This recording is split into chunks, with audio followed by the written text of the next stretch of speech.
Un importante riconoscimento arriva per un noto ristorante di Agrigento, il Ginger People Food, gestito dalla cooperativa Alcarub, presidente Carmelo Roccaro. Infatti a Milano è stata presentata lunedì 24 ottobre al Piccolo Teatro Sler la nuova guida alle Osterie d'Italia 2023 di Slow Food Editore.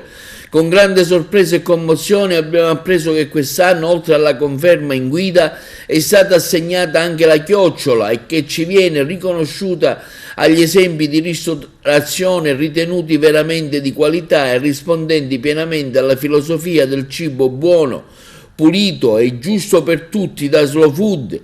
6 le nuove chiocciole attribuite alla Sicilia, tra cui quella che va al ristorante Ginger People Food di Agrigento, che vanno ad aggiungersi alle 13 già presenti. Nella motivazione si legge un contesto colorato e multietnico, frutto di un bellissimo progetto di integrazione, deve godere di qualità e di un racconto puntuale di ingredienti e territorio.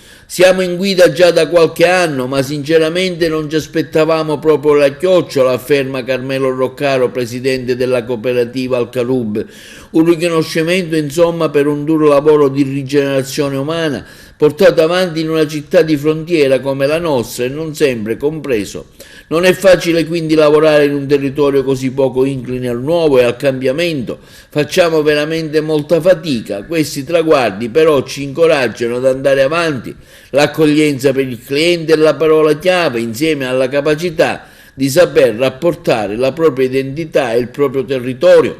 E oggi possiamo, conclude il presidente della cooperativa Alcarub Roccaro, anche dire che Slow Food ha riconosciuto la ricchezza del processo di meticciato che sta alla base della superba gastronomia siciliana e che certamente non si è mai fermato.